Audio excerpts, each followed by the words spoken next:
نحمده ونصلي على رسوله الكريم اما بعد فاعوذ باللہ من الشیطان الرجیم بسم اللہ الرحمن الرحیم۔ سیدہ فاطمہ کی کنیزوں، آج میری جو آپ سے گفتگو ہوگی وہ ہمارے معاشرے کو لے کر ہوگی، کیونکہ ہمارا معاشرہ بگڑتا ہی جا رہا ہے۔ مسلم معاشرہ، مسلم سماج جو ہے آج نوجوانوں کی وجہ سے بگڑ رہا ہے، اور کچھ ماں باپ بھی ایسے ہیں جو اس بگڑنے میں، اس معاشرے کو بگاڑنے میں اپنے بچوں کا ساتھ دے رہے ہیں۔ یہ برا ماننے کی بات نہیں، مگر میں کہتی ہوں کہ اگر محلے میں 100 گھر ہیں تو ان میں کم از کم 80 گھر تو ایسے ہیں کہ جن میں جوان بیٹیوں کے ہاتھ میں موبائل ہوگا۔ اللہ کے بندوں، تھوڑی عقل سے تو کام رکھو۔ اگر 3 روٹی میں سے تم 1.5 روٹی کھاتے ہو اور 1.5 کو برباد کرتے ہو تو کم از کم جتنا کھایا ہے اتنا تو عقل استعمال کرو۔ آخر کیوں دیا ہے تم نے بیٹی کے ہاتھ میں موبائل؟ وہ کس سے بات کرے گی؟ کون ہے جس سے وہ بات کرے گی؟ میں تمہیں سے پوچھ رہی ہوں کہ کون ایسا رشتہ دار ہے جو جوان اور کنواری بیٹی کے ہاتھ میں تم نے موبائل دے دیا ہے؟ آخر کون ہے اس کا جس سے بات کرنے کے لیے تم نے اس کو موبائل دیا ہے؟ تم باپ ہو یا دشمن؟ تم اس کی ماں ہو یا دشمن؟ کہتے ہیں بیٹی بات کرے گی، بیٹی دوستوں سے بات کرے گی، بیٹی سہیلیوں سے بات کرے گی، بیٹی واٹس ایپ چلائے گی۔ آخر کیوں چلائے گی اور کس سے بات کرے گی؟ فیس بک چلائے گی، کیوں چلائے گی؟ یوٹیوب چلائے گی تو کیا دیکھے گی؟ مجھے بتاؤ، جوان بیٹیوں کو موبائل سے آخر کیا کام؟ اور لیکن جب وہ پوری طرح بگڑ جاتی ہے، جب باتیں ہونے لگتی ہیں، رات کے 12 بجے تک موبائل پر چیٹنگ چل رہی ہوتی ہے، لفنگے لڑکے دن رات موبائل پر پڑے رہتے ہیں اور تمہاری بیٹیاں ان کے ساتھ پڑی رہتی ہیں، میں تم سے پوچھنا چاہتی ہوں کہ یہ ماں کو پتا ہے کہ میری بیٹی کس سے بات کر رہی ہے؟ اور جب ماں کو پتا نہیں تو پھر بتاؤ کہ 24 گھنٹہ تم اس کے ساتھ رہتی ہو، پھر بھی تمہیں پتا نہیں کہ تمہاری بیٹی کس سے بات کر رہی ہے؟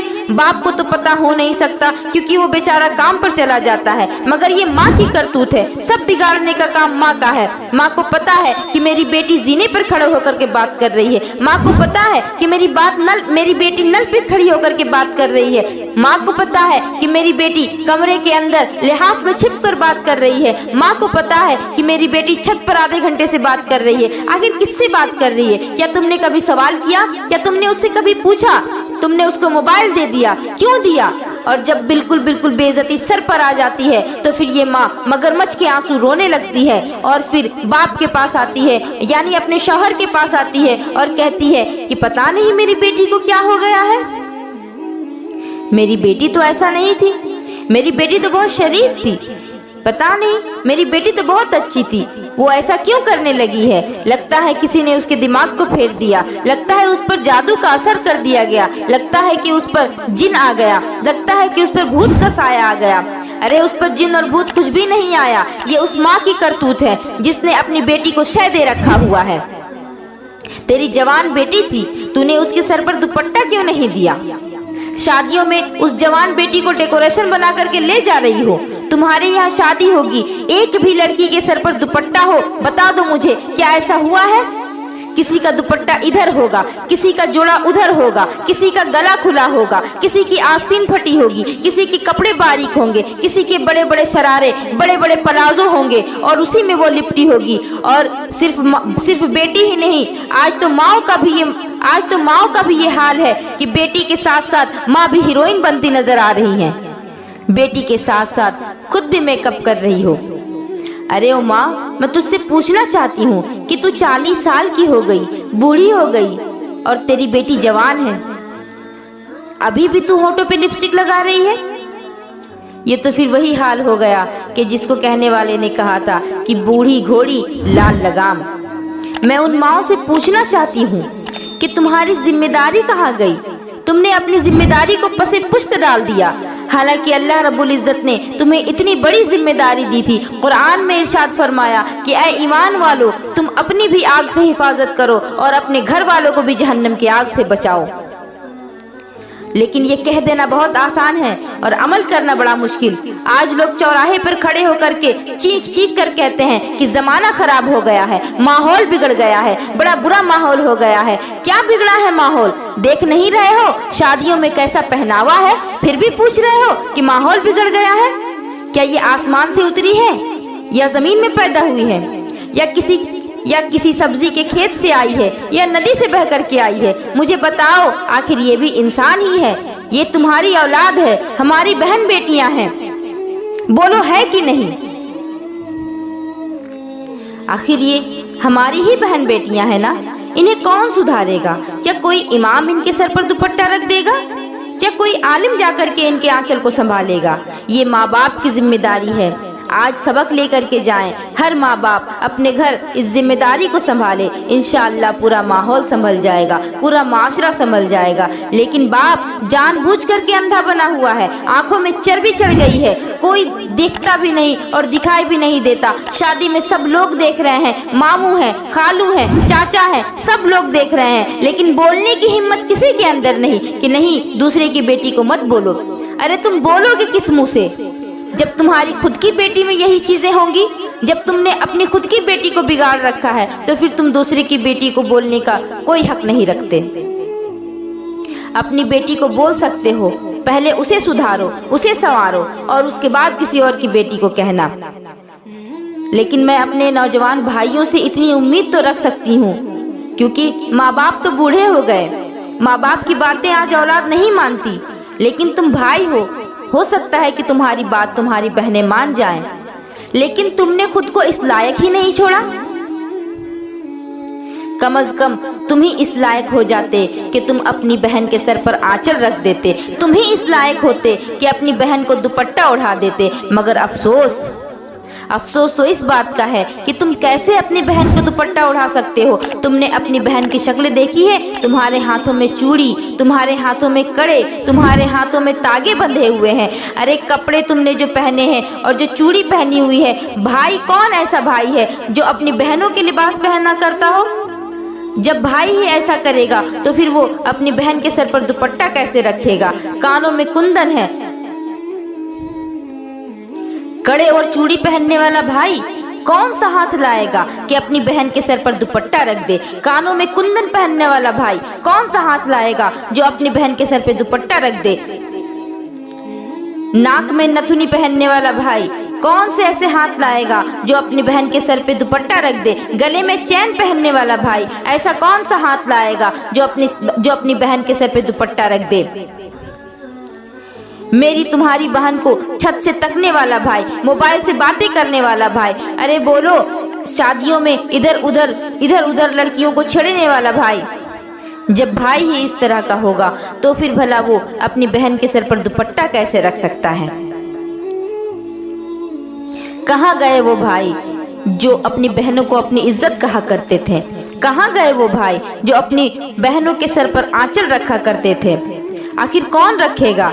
सैयदा ज़ैनब रज़ी अल्लाह ताला अन्हा थी, हज़रत हुसैन की बहन, इमाम हुसैन की बहन सैयदा ज़ैनब की एक मरतबा तबीयत ख़राब हो गई। उनके शौहर ने उन्हें दवा ला करके दी, तबीयत ठीक नहीं हुई। शौहर बोले चलो मैं तुम्हें हकीम के पास ले जाता हूँ, हाथ पकड़ करके मर्ज देख लेंगे तो फिर तुम्हें जो दवा देंगे वो दवा तुम खा लेना तो फिर तुम ठीक हो जाओगी। लेकिन हुसैन की बहन बोली कि मैं गैर मर्द के हाथ में अपना हाथ नहीं दूंगी, मैं गैर मर्द के सामने नहीं जा सकती। शौहर ने कहा कि तुम हाथ मत देना, मगर तुम पर्दे में ही चलो, मेरे साथ चलो, और तुम मेरी इजाजत से जा रही हो, तुम्हारी तबीयत ठीक नहीं हो रही है, यही वजह है कि मैं तुम्हें ले जा रहा हूँ। वो तो एक भाई की बहन थी ना, वो तो ऐसे भाई की बहन थी जिसने मजहब इस्लाम को बुलंद किया। वो हुसैन की बहन थी, कहती है कि मैं नहीं जा सकती, जाने की तो इजाजत मजहब इस्लाम ने दी है, मगर मेरी मजबूरी है, मैं हुसैन की बहन हूँ, मेरी मजबूरी है कि मैं फातिमा की बेटी हूँ, मेरी मजबूरी है कि मैं अली की बेटी हूँ, मेरी मजबूरी है कि मैं नबी की नवासी हूँ। आज तुम्हारी बहन क्यों नहीं ये कहती? तुम्हें देख करके सर पर आंचल क्यों नहीं रखती? तुम तो खुद नचकिए बन गए हो। यहूद और नसारा ने तुम्हें छक्का बना दिया है, बिल्कुल छक्का बना दिया है। तुम नहीं जानते, तुमने अपनी बहनों की शक्ल देखी? क्या तुमने अपनी सूरत देखी? कंघे लगा करके तुम फिर रहे हो, बालों में जेल लगा करके बालों को खड़ा कर रहे हो। तुमने अपने बालों को खड़ा कर लिया है काड़े के सींग की तरह, लड़कियों की तरह तुमने अपने बाल बनवा लिए। तुमने लड़कियों की तरह कानों में कुंदन पहने, नाक में नथुनी पहनी, गले में चैन पहना, हाथ में तागे पहने, पूरा छक्का बन गए हो। अब तो तुम लड़का बन नहीं सकते, तुम तो मर्द हो, लड़की बन नहीं सकते। और लड़कियों के जेवर पहन रखे हो, अब तो तुम बीच के रह गए। पता है बीच वाला कौन होता है? कभी ताली बजाता हुआ नहीं मिला क्या आपको? कभी मोहल्ले में आपको घोड़े पर नाचता हुआ नहीं मिला? शादी ब्याह में आपको नहीं मिला? अगर नहीं मिला तो कभी बस पे सफर करते हुए जरूर मिला होगा, ट्रेन में सफर करता हुआ ताली बजाता हुआ जरूर मिला होगा। मैं उसी की बात कर रही हूँ। तुमने अपने आप को बिल्कुल उसी की तरह बना लिया है। तुम लड़के हो, तुम मर्द हो। मर्द को अल्लाह तबारक व तआला ने औरत पर फजीलत बख्शी है, लेकिन तुम मर्द होते हुए औरत की वज़ाक़त इख्तियार कर रहे हो, औरत का लिबास पहन रहे हो, औरत की तरह ज़ेबो ज़ीनत कर रहे हो। ये तुम्हारे लिए हराम है। तुम शादी ब्याह में नाच रहे हो, कानों में कुंदन लटकाए हो, आखिर किसे दिखा रहे हो? छत पर जो तुम्हारी माँ खड़ी है क्या उसे दिखा रहे हो? जो तुम्हारी बहन खड़ी है क्या तुम उसे दिखा रहे हो? या दीवार से लगी जो तुम्हारी भांजी खड़ी है क्या तुम उसे दिखा रहे हो? या दूसरी दीवार पर जो तुम्हारी भतीजी खड़ी है क्या तुम उसे दिखा रहे हो? आखिर दिखा किसे रहे हो?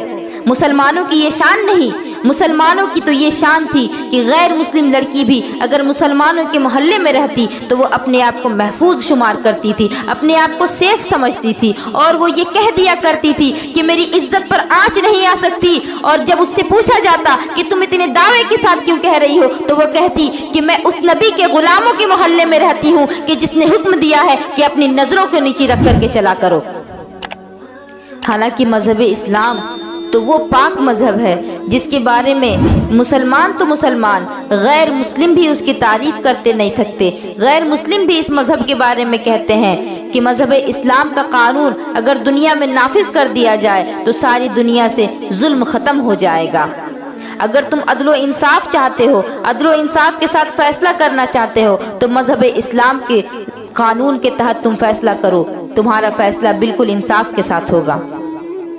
खासकर मैं अपनी इस्लामी बहनों से तवज्जो चाहती हूँ और उन्हें ये बताना चाहती हूँ कि आज माशरा जो है इसके बिगड़ने की वजह औरतें ही हैं, क्योंकि औरतों का काम है पर्दे में रहना, घर के अंदर रहना। अल्लाह रब्बुल इज़्ज़त ने हम पर पर्दा फर्ज किया। औरतें घर की जीनत हैं और बाहर के काम मर्दों के लिए हैं, लेकिन आज औरतों ने मर्दों का रवैया इख्तियार कर लिया है और बहुत सारे मर्द घर पर बैठे हैं और बहुत सारे मर्दों ने तो चूड़ियां तक पहन ली हैं। कहा जाता है कि एक तालीम याफ्ता लड़की जब उसकी शादी हो जाती है, जब वो माँ बनती है, तो फिर वो अपने बच्चों को भी तालीम देती है। उसकी वजह से उसका पूरा ख़ानदान तालीम याफ्ता होता है और उसकी वजह से, उस ख़ानदान की वजह से जो नस्ल चलती है वो पूरी नस्ल तालीम याफ्ता होती है। यही वजह है कि औरतों की तालीम को इतना ज़्यादा अहमियत दिया गया है। और औरतों की तालीम बहुत ज़रूरी है, क्योंकि अगर औरतों के पास तालीम नहीं होगी, उन्हें दीन की समझ नहीं होगी, दीन के बारे में उन्हें अगर जानकारी नहीं होगी, तो फिर वो अपनी ज़िंदगी को किस तरह से गुजारेंगी। मैं इसीलिए आपसे ये गुजारिश करती हूँ कि आप हमारे चैनल को सब्सक्राइब करें और हमारी जो वीडियोस हैं उनको देखें और पूरा देखें, क्योंकि आधी अधूरी अगर आप देखेंगी तो फिर उससे आपको पूरी बात मालूम नहीं होगी। और इस तरह के मज़ीद वीडियो आपको हमारे चैनल पर मिला करेंगे और इसके साथ साथ पहले के भी बहुत सारे वीडियोस हमारे चैनल पर अवेलेबल हैं। वमा अलैना इल्लल बलाग। अस्सलामु अलैकुम व रहमतुल्लाह।